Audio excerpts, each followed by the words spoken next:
que es ¿cómo creéis que afectaría un filtrado masivo de contenidos en plataformas como Facebook, como Flickr, como YouTube, un filtrado masivo para detectar contenido con derechos de autor entre el contenido compartido por los usuarios, tal y como propone la Comisión Europea? La propuesta o el paquete de medidas del Digital Single Market, del mercado único digital del Parlamento ha creado bastante polémica, y justamente el artículo 13 ese que propone un filtrado masivo de contenidos, y lo que he hecho pues ha sido coger, y voy a intentar ser sintético porque dar algunos tweets, y me he puesto a buscar varios titulares en Internet, y he visto pues algunos que decían pues así afectará a Internet la reforma de la propiedad intelectual, la ley antipiratería podría censurar Internet, cómo te afecta la nueva y vergonzosa ley de propiedad intelectual, se ha abierto la censura a la red, el gobierno pide calma y tranquilidad cuando entre en vigor. Pero estos titulares no son nuevos, estos titulares son desde el año 2002, he hecho trampas, son desde el año 2002 hasta el año 2016. De cada vez que hay una nueva ley, la primera reacción es se va a acabar Internet, va a morir Internet, y justamente yo creo que estamos en el lado contrario. Después de 15 años desde que se viene hablando del cierre de Internet, cada vez tenemos una Internet mucho más sana y una Internet mucho más madura, ¿no? Y en estas 2 décadas que han pasado desde la popularización de Internet, sí puede tener sentido, por esta inmadurez que teníamos, que no sabíamos cómo podíamos manejar esta nueva tecnología, pues que hubiese algún tipo de desequilibrio entre los diferentes agentes involucrados, ¿no? E incluso pues puedo entender que se diese un poco más a favor de la difusión de esta nueva tecnología que determinados derechos, ¿no? Pero yo ya creo que después de estas 2 décadas ya hemos madurado, yo ya creo que es el momento en el que tenemos que hacer un análisis y hacer un juicio de responsabilidad de todas las partes, y darnos cuenta pues que este tipo de normas que siempre parecía que venía el apocalipsis, el juicio final, no han sido así, justamente lo contrario, ¿no? Hoy en día, pues gracias a que cada vez vamos madurando, hay servicios que hace 20 años, ayer daba clase y decía a los alumnos, digo, hace 10 años o hace 20 años hubiésemos matado por un servicio como Netflix o como Spotify, que por 10 euros tuviésemos todo el contenido del mundo, ¿no? Cuando nos gastábamos mucho más en contenido, ¿no? O sea, yo ya creo que justamente por esta madurez estamos teniendo unos servicios que hemos conseguido a base de lucha, obviamente, y de exigencia y de demanda, pero desde luego lo que yo no intentaría era dejarme llevar por el pánico. ¿Y cómo afectará, respondiendo directamente a tu pregunta, cómo afectará el filtrado de contenido en estas grandes plataformas? Yo creo que nada, porque es que ya se produce. Es decir, es que el artículo 13 parece que han cogido Google Content ID, lo han intentado poner en términos jurídicos y lo han querido imponer dentro de todos estos servicios, con lo cual, aunque seguro que se va a querer vender como si es el apocalipsis y que viene el juicio final, pero a los usuarios no nos va a afectar en absoluto, porque ya están ahí desde hace muchísimos años. Los productores creo que todos están contentos con el Google Content ID, los titulares de derechos yo por lo menos lo estoy, y desde luego que no va a suponer ningún peligro para la libertad de expresión ni para el desarrollo de la cultura, y justamente estoy convencido que gracias a estos mecanismos en Estados Unidos no se ha cerrado YouTube, pues porque se ha tomado en cuenta y ha tenido medidas, igual que no se cerró Google Books, porque ha tenido en cuenta los titulares de derecho. O sea que, volviendo a la pregunta, bueno, no me gusta el artículo 13, lo tengo que decir, pero como siempre estamos insatisfechos, pero desde luego que no va a afectar, o desde mi punto de vista no va a afectar demasiado, ¿no? Por complementar un poco, sí que es cierto que el contexto que deriva de la situación de no control previo, que arrancamos de un momento en el que había que proteger la generación de un ecosistema a través de Internet, es decir, si los prestadores de servicios deben monitorizar todo lo que pasa por sus redes o por sus sistemas y pueden ser demandados por ello, pues hubiese sido complicado que Internet hubiese llegado donde ha llegado. Al final, pues es evidente. Lo cierto es que estas regulaciones, al final, también tenemos que tener en cuenta el impacto que pueden tener en los proyectos innovadores, como en su momento fueron proyectos innovadores Google o los que ahora son gigantes. Es decir, vale, si cambiamos la regla y tenemos una obligación general de supervisión de contenidos, que en principio no es la situación actual y que parece que es la línea por la que se quiere cambiar, también fomentada por el tema del discurso del odio, lo que hemos estado viendo últimamente con Alemania, que quiere establecer un régimen de responsabilidad mayor para prestadores de servicios, ya digo, en otro tipo de derechos, pero en el fondo viene a ser lo mismo, el monitorizar por parte de los prestadores las redes.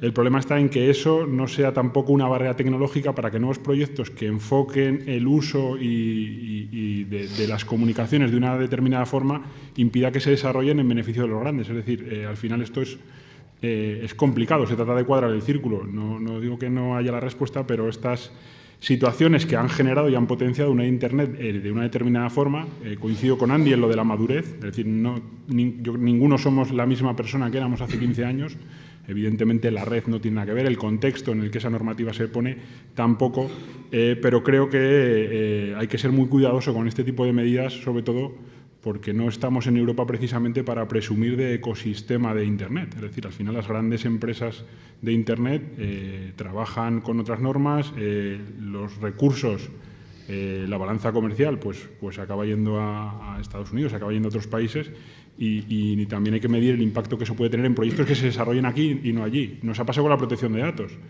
La norma de protección de datos en Europa ha motivado que muchos proyectos innovadores surjan en otros sitios y no aquí. Pues tengamos también cuidado a la hora de legislar este tipo de obligaciones, no va a ser que perdamos otro tren más o tengamos unas barreras que no hay, ¿no? Evidentemente sin decir que no se va a proteger la propiedad intelectual, por supuesto. Este requisito de un filtrado masivo es contrario a la Directiva de Comercio Electrónico y a la jurisprudencia del Tribunal de Justicia de la Unión Europea. Creo que se ha concebido mal desde mi compañero de mesa cuando dice que en esta Directiva de Comercio Electrónico se cree que las plataformas no tienen responsabilidad por los contenidos que albergan. Sí que la tienen, pero desde el momento en que tienen conocimiento efectivo de que hay algún contenido que es ilegítimo. En YouTube se suben cada minuto casi 500 horas de vídeo. Esto es algo que humanamente no se puede monitorizar, ¿no? Es algo ingestionable. De manera que son los que tienen unos derechos sobre esos contenidos los que deben decir esto es mío y en ese momento eso debe retirarse inmediatamente y de manera diligente, porque si no, la plataforma es responsable.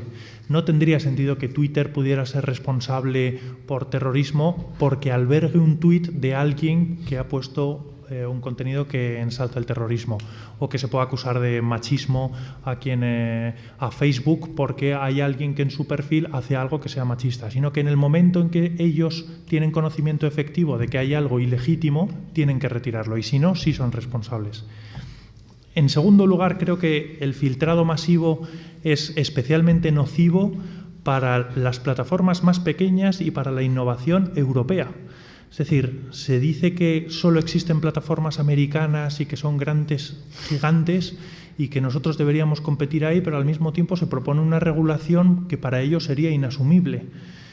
Cómo pequeñas plataformas, en España hay plataformas como Wallapop o como la Nevera Roja, cómo estas van a poder ser escalables si se les dice que van a ser responsables a priori de todo aquello en lo que ellos son meros intermediarios entre usuarios, entre consumidores, los que ofrecen los contenidos y los que lo demandan. Y en último lugar, creo que el legislador europeo está planteando unas herramientas tecnológicas de filtrado de contenido cuando no son muy especialistas ellos en tecnologías, ni en filtrado, ni en herramientas digitales. Y le están pasando la pelota a quien tiene que asumir esa responsabilidad. YouTube sí que tiene una herramienta que ha elaborado durante los últimos 10 años, se llama Content ID, ha costado 60 millones de dólares, pero ha costado un centenar de ingenieros trabajando durante una década, cosa que ninguna plataforma española, ninguna startup o emprendedor se podría permitir, ¿no? Entonces, creo que con una regulación como esta vamos a conseguir que solo los grandes gigantes puedan competir en ese mundo en el que los pequeños emprendedores europeos no van a poder entrar.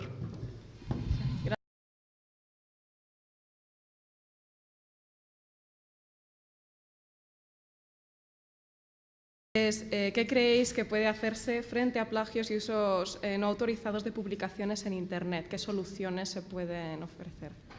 Como os decía, pues dentro del grupo Telefónica ha habido una evolución en relación con lo que son los contenidos. Telefónica, que era una empresa tradicional de comunicaciones electrónicas, ahora pues tiene dentro de lo que es su portfolio de productos una oferta audiovisual muy completa, en la que está configurada no solo por compras de derechos a terceros, sino también por un volumen muy relevante de producción propia. O sea, la propia Telefónica ha asumido un riesgo en la producción de series de ficción original y es titular como productor, porque aunque se acuda a fórmulas de encargos de producción, al final el resultado de esos encargos se traducen en creaciones intelectuales. Y en ese sentido, pues hay una preocupación por proteger ese contenido que se va destinado a integrar una oferta que luego se comercializa.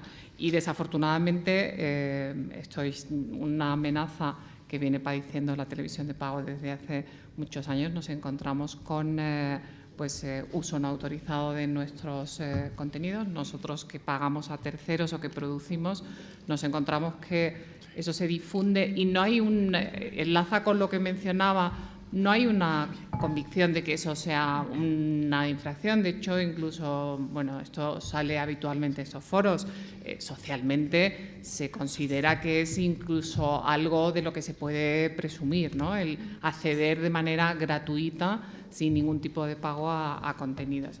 Y en ese sentido, bueno, nosotros llevamos a cabo una labor muy intensa de persecución de este tipo de infracciones. Es cierto que yo creo que eso es un sentimiento común. Nos encontramos con ciertas frustraciones porque la tecnología, que representa ventajas, claras ventajas para los titulares, porque permite maximizar la explotación, a su vez nos expone a mayores dificultades, porque aumentan las capacidades de piratear o de infringir esos derechos exclusivos. Y en ese sentido, es verdad que ha habido avances. Las modificaciones de la Ley de Propiedad Intelectual, de Código Penal, de Ley de Enjuiciamiento Civil, nos han dado las herramientas que nos han permitido tener un mayor éxito en las acciones de persecución de estas infracciones, pero queda mucho camino. Ahí hay que dotar a las administraciones de los recursos necesarios para que haya una aplicación efectiva de esas normas. Pero también hay cuestiones muy básicas en relación con la protección de esos derechos que yo enmarcaría en el marco de la Ley de Sociedad de la Información. En el artículo 10 se exige que se identifique a los prestadores de los servicios de sociedad de la información, y es algo respecto de lo que hay cierta lasitud y que dificulta a los titulares la persecución de este tipo de infracciones. Es algo que está en la norma, pero que bueno, pues no se cumple de manera exacta y favorece pues, el privilegio que tienen los infractores en el entorno de Internet, que es el anonimato, y mientras eso perdure, pues va a ser muy difícil. Yo creo que el mayor reto que tenemos es en avanzar en la identificación de los infractores, porque eso nos permitirá actuar más eficazmente. Contra los usos no autorizados, y además aquí creo que nos hemos visto varios en mesas compartiendo. Yo, por ejemplo, con Octavio, pues comparto la visión de que hay que pelear contra este tipo de infracciones, obviamente, pero seguro que ahora tú le vas a dar otro punto.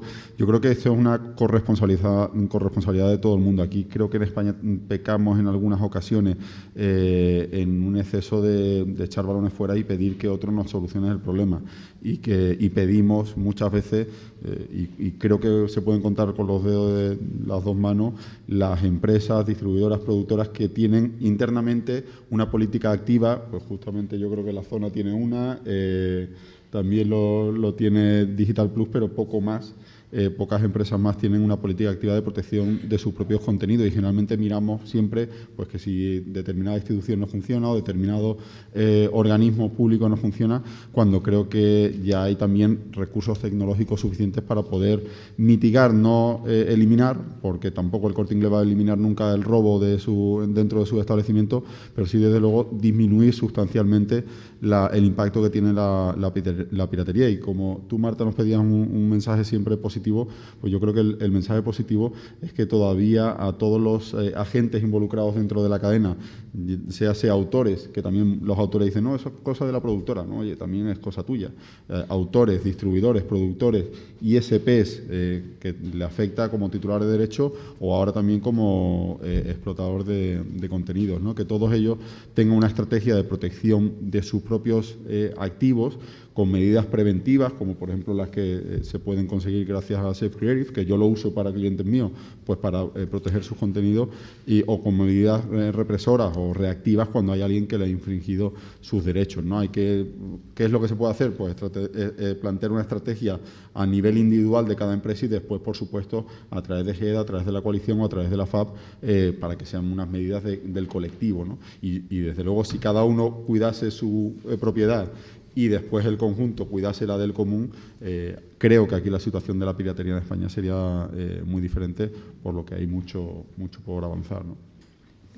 Un poco por alusiones y un poco por completar, te diré que es cierto que el número de productoras que tienen una política activa son muy pocas, pero también hay que ver el tamaño de lo que suelen ser las productoras. Al final, el contenido audiovisual, el contenido cultural en general, es un contenido bastante artesanal, y las productoras normalmente son muy pequeñas y disponen de pocos medios y de poco tiempo para poder hacer estas cosas. De hecho, por eso existen entidades como EGEDA en las que nos centramos para conseguir estas cosas. Y me gusta, y por otro lado me sorprende que en esta mesa prácticamente hablamos solo de nuestras responsabilidades, pero no hablamos de las de los demás, que también existen. Y creo que algo es imprescindible, y es que informemos correctamente de lo que es el uso responsable en las redes, y que informemos correctamente no solo a los mayores, sino también a los pequeños y a los jóvenes. Es sorprendente la visión que tienen incluso algunos de los alumnos que se incorporan a la CAMEN primero sobre todo lo que estamos hablando aquí.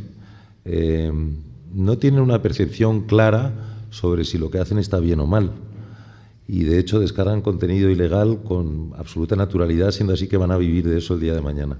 Y eso tiene que ver con la educación.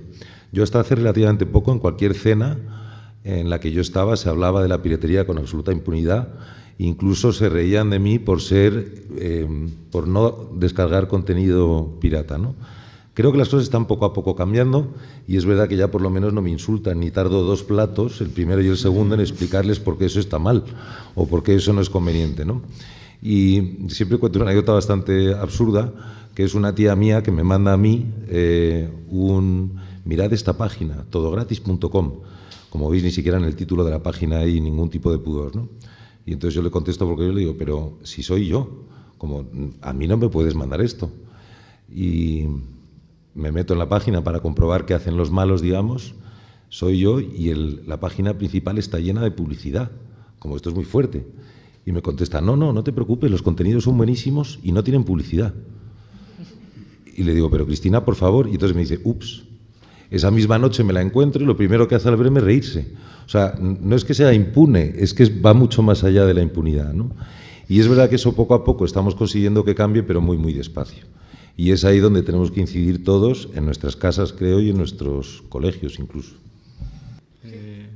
Bueno, evidentemente, y partimos de la base de que lo más importante es respetar los derechos que se atribuye a alguien por su trabajo. En ningún momento pretendo que se haga de eso. Pero sí que yo, cuando hablamos de estas cosas, de la evolución, me gusta citar mucho un extracto de la sentencia del caso Grokster. Grokster fue un programa de intercambio que sucedió a Napster. Alrededor del año 2000, una corte de California, del Tribunal del Distrito Noveno, antes de llegar al Tribunal Supremo ese caso, que finalmente perdió Grokster, pero contiene un párrafo que a mí, a la hora de reflexionar sobre todo esto, me ha guiado bastante. Y lo que viene a decir es que cuando se introduce una tecnología disruptiva en un mercado asentado, a veces antes de que los jueces, antes de que el legislador intervenga e intente poner orden, es bueno esperar a ver qué hace el mercado. Y que hay un riesgo de que los jueces intervengan demasiado pronto. Sobre la pregunta, ¿qué hacer frente a plagios no autorizados? Evidentemente, hay que dar herramientas para perseguirlos, hay que dar herramientas para condenar, hay que dar herramientas para localizar a los infractores. No tengo ninguna duda. Pero creo que en este conflicto a veces se ha dado demasiadas expectativas desde el punto de vista legal a los titulares de derechos y a los propios autores de que la solución está en la ley y se ha combatido incipientes soluciones que podrían haber llegado antes al mercado. Es decir, yo creo, he leído hace poco algún artículo que decía cuando Metallica impidió que Napster fuese iTunes. Es decir, empezamos a entender que a veces se han combatido las cosas en vez de analizarlas, prever cuál era su evolución y sumarse a ellas para generar modelos de negocio alrededor de eso. Por supuesto, como decía Octavio, hay modelos de negocio que tienen o que abusan un poco de cierto decir yo no sé nada y se generan y se desarrollan. Pero es que eso ha pasado en todo. Yo recuerdo en un viaje a Chile, una operadora de telecomunicaciones que opera en España y que opera en Chile, no diré el nombre, aquí decía que estaba en contra de la propiedad, o sea, en contra de que se vulnerase el derecho de propiedad intelectual, que se utilizase su plataforma. En Chile se anunciaba en las cabinas de teléfonos como que no capaba los puertos para el P2P. ¿Vale? La misma operadora. En España tenía una política de comunicación determinada y en Chile tenía otra. Ahora a nadie se le ocurre que esa operadora haga eso. Es decir, hemos madurado, hemos cambiado. Insisto, yo en el año 2000, que no tenía una tarjeta de crédito, pues sí, comentaba en Twitter el otro día, encontré una carpeta del disco del ordenador con canciones que me descargué cuando usaba Napster. Pues sí, es que tenía 20 años, no tenía forma de acceder a eso, vivía en un pueblo donde no podía comprar todos los discos que me gustaban y bueno, pues sí, he sido pirata.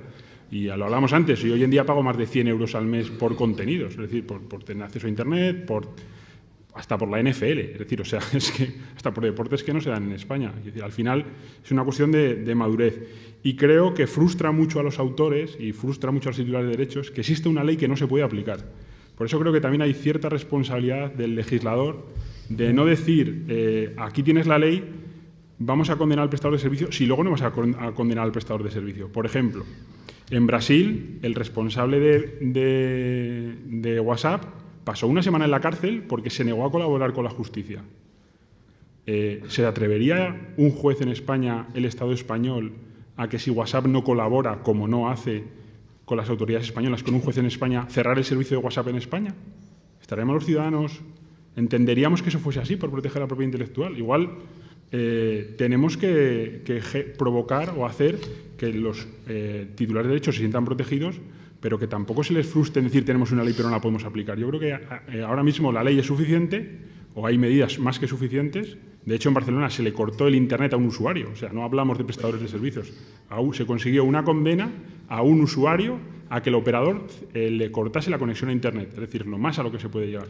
Eso ya está en la ley. ¿Qué es lo que falla? La aplicación de la ley. Por lo tanto, creo que las medidas deberían ir encaminadas más a asumir y afrontar esa realidad y no quedarse en el discurso político. Y, por supuesto, insisto, Octavio, que nadie vulnere la propiedad de nadie y que cada uno pueda hacer con lo suyo lo que quiera. Ante la pregunta de qué hacer frente a plagios y a usos no autorizados de publicaciones en Internet, yo diría que efectivamente desde el punto de vista más filosófico hace falta un cambio educativo y cultural, como planteabais. Creo que probablemente lo que más ha ayudado a las industrias, especialmente a la del cine y a la de la música, ha sido la madurez como sociedad y el desarrollo de alternativas legales de alta calidad, asequibles económicamente, es decir, la oportunidad de tener una barra libre de música como ofrece Spotify o de series como hace Netflix. Estas son las cosas que hacen que la piratería sea para tontos. Es decir, un cambio cultural como el que se ha vivido con el consumo de tabaco, por ejemplo, ¿no? Que hace 2 décadas era de los guays que se creen mayores y que hoy es de pringaos. Este cambio de estructura mental creo que es una necesidad que solamente se va a satisfacer en la medida en que se ponen encima de la mesa alternativas mejores y accesibles para todos. En el caso de YouTube tenemos una experiencia y es que gracias a la herramienta que he comentado antes podemos descubrir todos los elementos, todos los vídeos que contienen algún tipo de contenido audiovisual, de imagen o de vídeo, incluso de composición, sujeto a derechos de autor. Y en ese caso les decimos a los autores qué es lo que quieren que hagamos. Y hay 3 alternativas. La primera es bloquearlo, y parece la más evidente, ¿no? Ante la pregunta de qué hacer frente a los plagios o a los contenidos ilegítimos, eliminarlo. Y así de Google se han quitado del buscador 2.000 millones de URLs porque acceden a contenido ilegítimo. Entonces, en YouTube, de la misma manera, alguien puede decir, si hay un trozo de mi película o de mi canción, quiero que eso se bloquee, que no sea accesible. Esa es la primera opción, pero hay una segunda que es, oiga, a lo mejor el autor quiere permitirlo, porque cree en la cultura abierta, como sucede con Safe Creative, los anfitriones de este evento, o porque les parece un elemento de promoción de su obra. Esto nos pasa especialmente con los trozos de películas inferiores a 3 minutos, que las productoras nos dicen es que esto me sirve para promocionar la película y que vayan al cine, me sirve como tráiler. Los pequeños homenajes que hacen algunos usuarios, ¿no? Y hay una tercera opción, y es que el autor nos diga, yo quiero monetizar esto, yo quiero poner anuncios antes de esos que empiezo a ver y que a los 5 segundos me puedo saltar. De manera que si el usuario no se lo salta, eso está generando ingresos para quien tiene los derechos, no para la persona que lo ha compartido en su canal. Y nuestra experiencia está siendo que, y además, durante muchos años a nivel global, es decir, con millones y millones de visionados de vídeos, que más del 95% de las ocasiones lo que quieren es monetizar, no es bloquear. Lo que quieren la mayoría de los autores, que no sé si es algo que compartís los creadores de esta mesa, no es que mi obra no esté accesible, sino ganar dinero con ella. Y esto es algo que en derechos de autor la herramienta de YouTube permite no solamente con los fonogramas, con la canción que puedo poner como fondo en un PowerPoint o en unas fotos, sino incluso en las composiciones, en las reinterpretaciones. Cuando alguien hace una versión de una canción, él la estará interpretando, pero el que tiene los derechos de autor lo sigue manteniendo respecto a esa interpretación. Y también en esas ocasiones es capaz de monetizar con YouTube. YouTube pagó el año pasado, 2016, $1.000 millones a la industria musical, y más de la mitad de esta cantidad se generó gracias a los contenidos generados por los usuarios en los que ponían estas canciones de manera presuntamente ilegítima, que YouTube descubre y que los que tienen los derechos deciden monetizar. La mayor parte de lo que se monetiza con YouTube es con algo que no está subiendo Warner, Universal, etcétera, ¿no? Sino con lo que suben a lo mejor personas que están ahora mismo aquí y que han grabado un vídeo con su móvil, pero de fondo estaba sonando una música en la radio, y con eso está monetizando el que tiene los derechos de autor.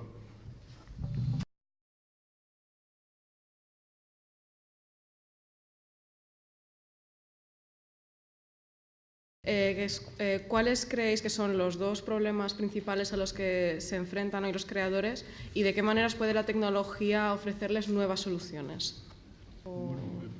¿Cuáles son los dos problemas? Los dos problemas principales a los que hoy en día se enfrentan los creadores. Hombre, el creador se ha enfrentado siempre al mismo problema, que es crear. Digo como creador, ¿no? Fuera de la industria, la de un creador es crear, ¿no? Yo me imagino que desde la prehistoria pensaría el tío tengo que crear, y a día de hoy sigue siendo el primer pensamiento de un creador es crear. El segundo es, por supuesto, cuánta gente verá su obra, si quiere que la gente vea su obra. Ahora, gracias a Internet, por supuesto, la obra la puede ver mucha más gente. Crear puede crear la misma gente, salvo que ahora mismo esa gente tiene otros vías de poder mostrar su obra al mundo y, por tanto, ser más, poder considerarse artistas a la hora de que hay gente que pueda ver su obra y que antes por los canales convencionales era muy difícil ver, lo cual es una ventaja, pero crear sigue siendo lo primordial. Y el inconveniente es también el que ha habido a lo largo de toda la historia, es si un creador vive de su obra, cómo seguir viviendo de su obra. Estoy absolutamente de acuerdo, Luis, que al final los creadores el problema que tienen es el que tienen, y lo tienen, da igual que se haya emitido su problema por televisión o que se haya emitido su problema por Internet o que se haya divulgado. El problema inicial y de raíz es siempre el mismo. Yo creo que Internet ofrece grandes oportunidades y se ha demostrado con algunas con la música, por ejemplo, pero también ofrece grandes amenazas. Y creo que la principal, volviendo al aspecto algo más filosófico, es la potencial amaterización del proveedor de contenido cultural. A mí lo que me preocupa es que al final de verdad no seáis capaces de vivir de esto y que no haya ninguna manera de que llenéis la nevera viviendo de esto. Y creo que la piratería anima a que esto sea así. Al final tendréis que ser contables o tener un trabajo lo más monótono posible durante 8 horas para poder crear el resto. Es verdad que los creadores al final lo hacéis porque no podéis evitarlo y porque no tenéis más remedio que hacerlo, pero no es lo mismo hacerlo 4 horas al día que hacerlo de manera profesional. Y es ahí donde todos, de verdad, tendríamos que ser responsables, porque al final la materialización del proveedor de contenido cultural lo que puede suponer es un empobrecimiento del tejido cultural de nuestra sociedad o de cualquier otra. Y un empobrecimiento del tejido cultural de nuestra sociedad o de cualquier otra es la pérdida de matices. Y la pérdida de matices es una comunicación más tosca. Y una comunicación más tosca supone que acabemos pegándonos en el Congreso de los Diputados. Entonces, hay que tener cuidado porque al final algo que parece tan ingenuo como la materialización del proveedor de contenido cultural creo que al final puede repercutir en una sociedad mucho más pobre y más incapaz de relacionarse. Desde luego en Google tenemos la experiencia de que la tecnología ha servido para hacer mucho más accesible a todo el mundo la cultura de manera legítima, también para que muchos que tenían la posibilidad, que tienen el talento para ser creadores, hayan tenido la posibilidad para ofrecer al mundo ese talento, cosa que antes de Internet hacía falta tener un primo en una discográfica o en una emisora de radio. Nosotros tenemos la experiencia de haber desarrollado una herramienta que además ayuda a perseguir estos usos ilegítimos o la disposición de obras sin permisos y pues voy a aprovechar para explicar la diferencia, por ejemplo, entre distintos modelos de negocio en Internet como es Spotify y YouTube y así entender quizá cómo es la remuneración de cada uno de ellos y cómo es su público. Spotify, como Netflix, funciona con un sistema de suscripción por el cual los usuarios están pagando pues $10 al mes, pongamos, y así tienen un acceso a todos los contenidos profesionales que quieren, mientras que, y estos son 20 millones de usuarios en el mundo, mientras que en YouTube hay más de 1.000 millones de usuarios, efectivamente, que no pagan nada. De manera que acceden gratuitamente a estos contenidos culturales o de cualquier tipo. Esto ya es una democratización de la cultura como no se ha descubierto en la historia. Hasta ahora en países desarrollados podemos poner bibliotecas o fonotecas o ludotecas, pero ¿y el resto del mundo cómo accedía a la cultura? ¿No? Que accedan gratuitamente no significa que aquí no se esté remunerando a los artistas, a los que crean contenidos y demás. Es una comparación como la que se podría hacer entre Movistar Plus y Antena 3, ¿no? Uno no paga por ver Antena 3, paga si quiere suscribirse a Netflix o a Movistar Plus.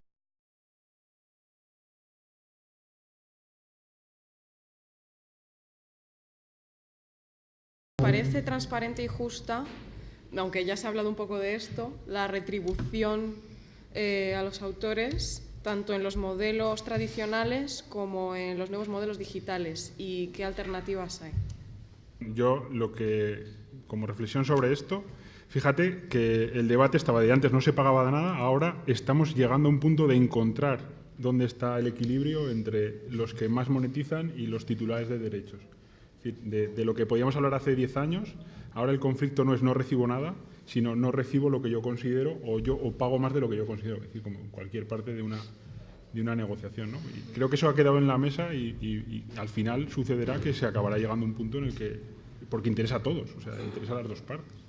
Yo sin ser autor, me cuesta mucho hablar de lo que es justo o no, lo voy a hablar desde el punto de vista de un productor, que es simplemente que las cosas sean o no viables.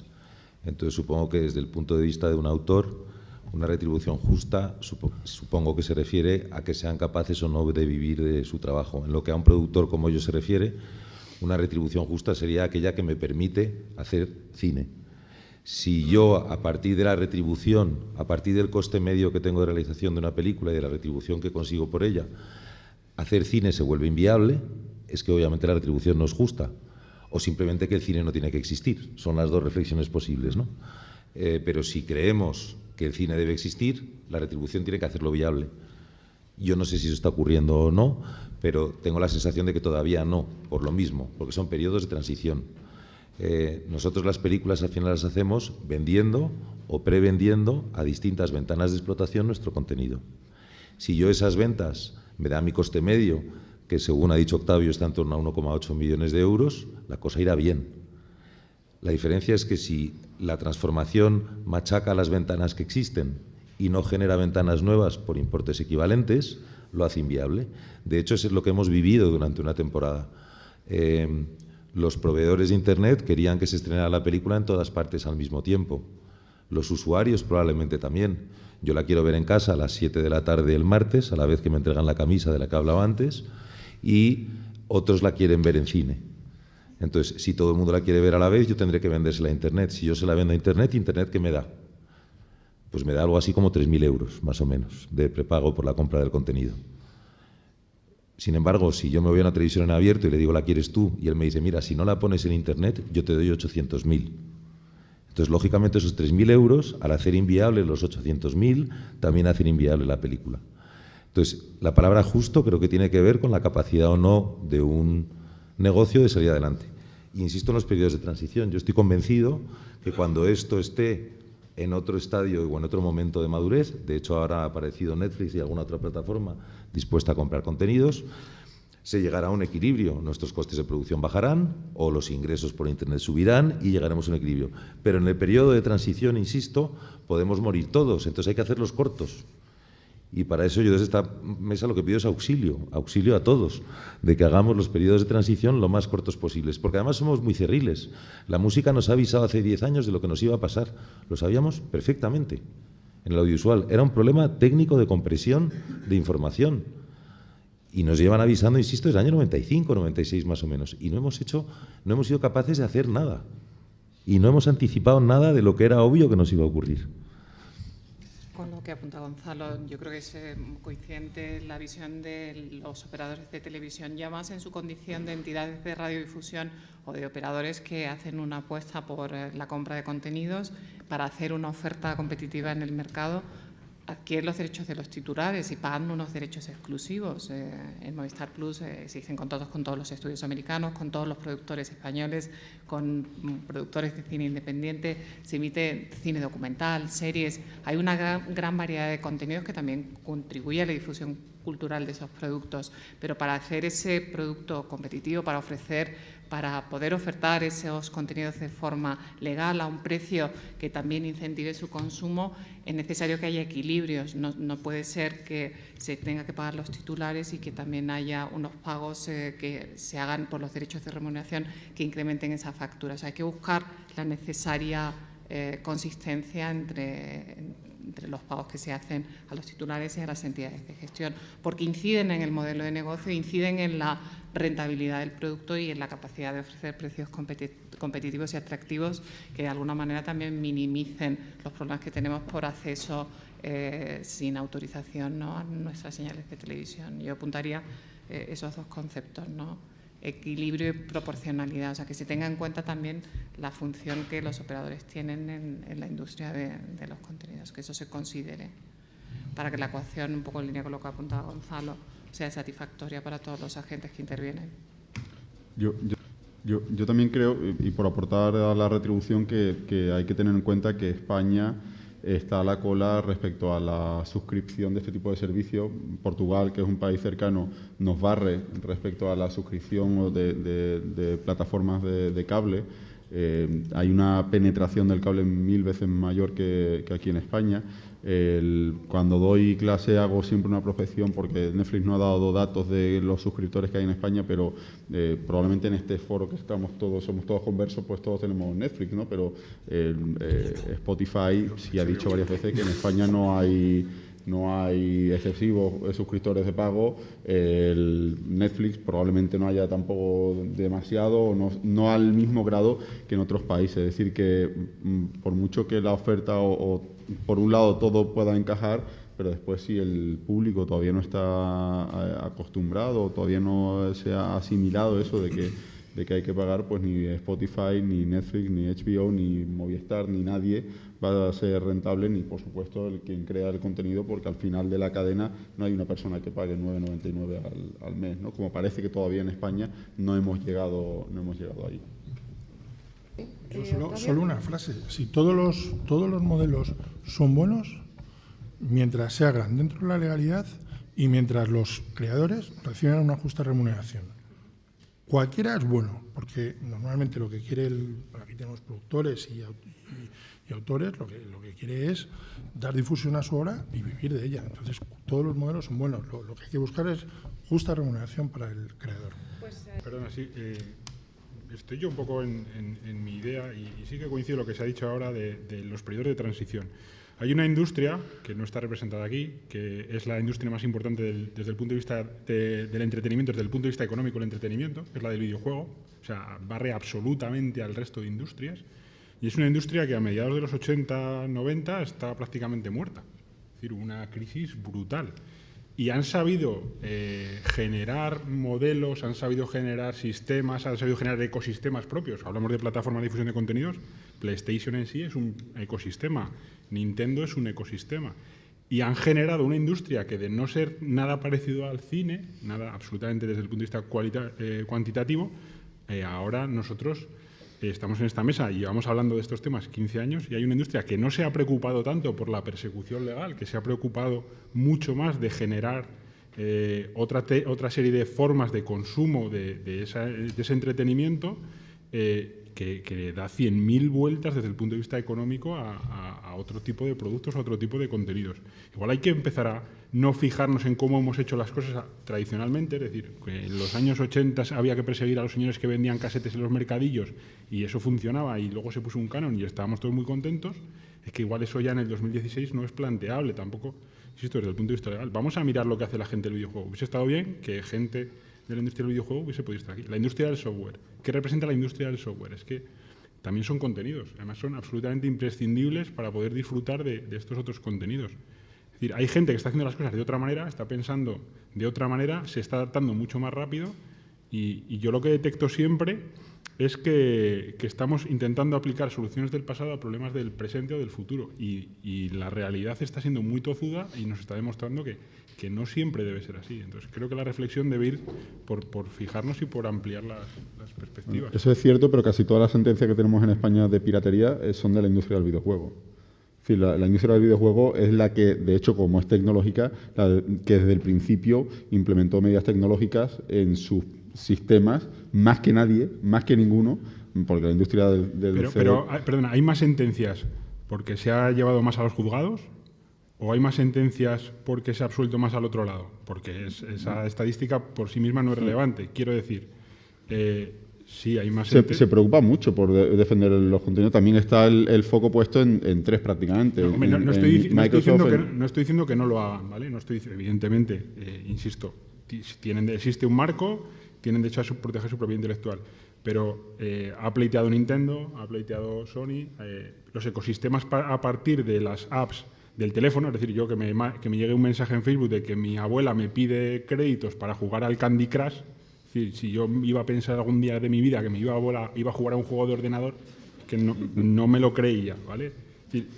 algo han hecho bien. Sí, eso desde luego. Y algo tenemos que pensar que esa simple persecución de los cartuchos de la Nintendo, igual que pasa con las tarjetas del Canal Plus, pues joder, lo que antes... Yo ya no sé ni si el decodificador iba a tarjeta, o sea, fíjate lo que me preocupa. Todavía hay decodificador. Bueno, quiero decir, al final sí que han encontrado fórmulas de hacer eso rentable, incluso permitiendo contenidos gratuitos y generando a partir de ahí un enganche con el usuario, ¿no? Entonces, nos conocemos desde hace muchos años y llevamos muchos años, a veces, hablando continuamente de lo mismo en relación a libros, música, películas, y los que están encontrando la solución generalmente no vienen a estos sitios. Me resulta ¿Tomamos nota? No sé si alguien más quiere contestar a esto de videojuegos. Yo simplemente como usuario de Steam y como usuario de Blizzard y de todos los que lo han hecho, diré que en realidad lo que han hecho es han ido más rápido que los piratas. cuando todos teníamos el Spectrum y teníamos el 286 y el Commodore y las primeras consolas que había de juegos, nos copiábamos aquellas cintas que hacían y las copiábamos y vaya, no se oye bien. Luego empezaron a aparecer códigos de seguridad, luego empezaron... Y esto es lo que han hecho sin un paso más allá, es decir, el formato físico me empieza a dar igual.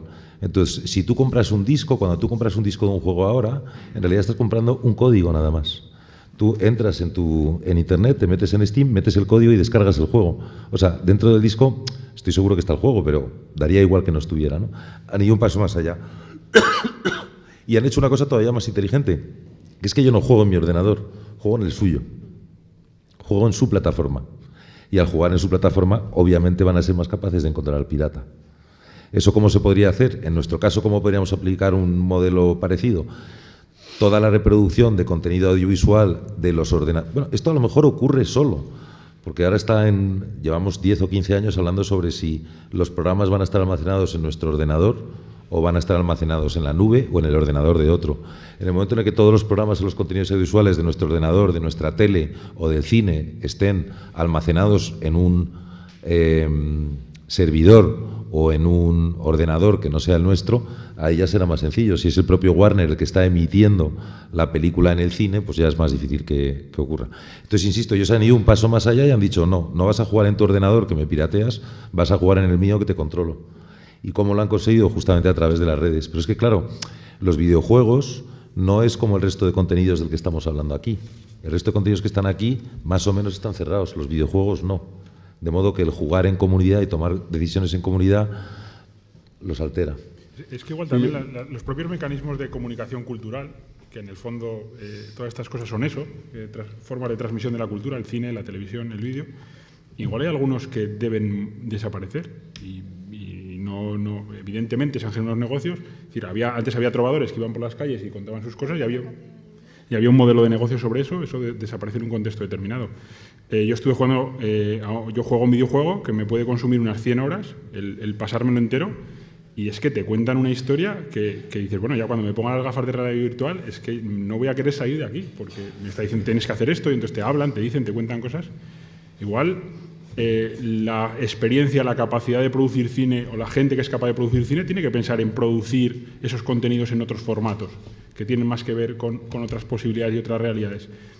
Insisto, igual estamos pensando demasiado en lo que hemos tenido, porque evidentemente nos ha gustado y nos genera una serie de cosas, y igual tenemos que ser más abiertos, porque lo que está haciendo esta gente, la gente que diseña videojuegos, por ejemplo, el Battlefield 1 es un videojuego, está ambientado en la Primera Guerra Mundial. Eso necesita historiadores, necesita un guión, es decir, lo que otra gente hubiese empleado para hacer una película sobre ese periodo, se está aplicando en otra forma de comunicación cultural. Entonces, eso es parte también de este cambio y, hombre, yo entiendo que da mucho miedo decir, bueno, pues desaparece el cine. No digo eso. Pero bueno, hay una reconversión que a veces no nos orientamos por querer seguir haciendo lo mismo. Y hay gente que encontró la forma de ser guionista sin participar en el mundo del cine, participando en otro sector. Y aparecerán otros y desaparecerán. Yo creo que forma parte del ser humano y no tengo miedo a que todo esto desaparezca, la verdad. Sí.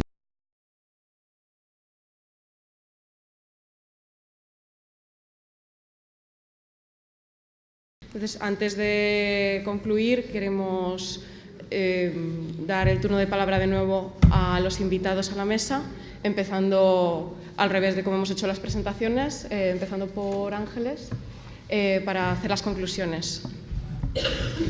Yo, resumiendo mucho, me quedaría con que la tecnología representa enormes ventajas para los titulares, va a permitir esas nuevas formas de explotación y esperemos que también mayor retorno de esas explotaciones, y a la vez también supone desafíos porque nos expone a vulneraciones y hay que avanzar en buscar alternativas que palíen esos usos no autorizados. ¿David? Sí, bueno, básicamente que se establezca un marco en el que cada uno pueda hacer con lo suyo lo que le dé la gana sin que nadie le perturbe en eso. Eso creo que es la regla general y que, muy importante y que lo digo siempre, que el legislador, que los juristas no nos creamos más listos que los hackers. Nos dan 20.000 vueltas dándonos la vuelta a los argumentos. Por lo tanto, reflexión, madurez y, por supuesto, buscar un equilibrio hacia esa transición que va a llegar. Yo creo que esa es la clave de todo esto. Octavio. Bueno, en la línea también de Ángeles y David, bueno, la tecnología, por supuesto, sí, a los nuevos modelos de negocio, de expansión y de difusión de todas las industrias creativas y de contenidos, pero buscando que haya un justo equilibrio entre la remuneración de los creadores y los ingresos de todos los servicios o plataformas online. Luis. Yo simplemente decir que Internet sea esa casa en la que tanto autores y espectadores estemos juntos, reconciliados y disfrutemos de ello todos juntos, claro. Yo solo que se nos ayude a hacer una transición rápida siempre que haya una disrupción como cualquier otra. Disculparme si hemos hecho publicidad subliminal de Netflix y unirme a la enhorabuena a Movistar, siempre y cuando cambien el mando a distancia. Y nada, y sentir cierta empatía por Antonio, que la verdad es que debe estar acostumbradísimo a llegar a los sitios y simplemente defenderse. Yo tirando para lo mío, estoy de acuerdo con David, que España tiene más leyes que nadie antipiratería, que lo que nos falta es aplicarlas y poder tener medios para aplicarlas, y que estas leyes nos resten competitividad en una arena internacional, ¿no? que también nos ocurre por un exceso de proteccionismo y sobre todo que apliquemos la creatividad tanto los abogados, los productores, los creadores, todo el mundo, porque es la única solución. Yo quería dar las gracias a Safe Creative por organizar esto y a los miembros de la mesa y al público. Creo que es para dar la enhorabuena el que haya tanta gente preocupada por estos temas. Creo que somos unos privilegiados esta generación por disponer de estas tecnologías que nuestros abuelos no podían ni soñar, el acceso a todos estos contenidos o la posibilidad de promocionar nuestro talento globalmente y de manera gratuita, y el unir fuerzas y también talento para ver cómo acabar con los riesgos que existen por la misma tecnología, que ofrecen un acceso ilegítimo, y dar la enhorabuena a los que están dando pasos para que haya cada vez más contenidos legítimos y de calidad en esta mesa Movistar Plus y a estas plataformas que creo que tan útiles nos son a todos. Así que muchas gracias. Muchas gracias.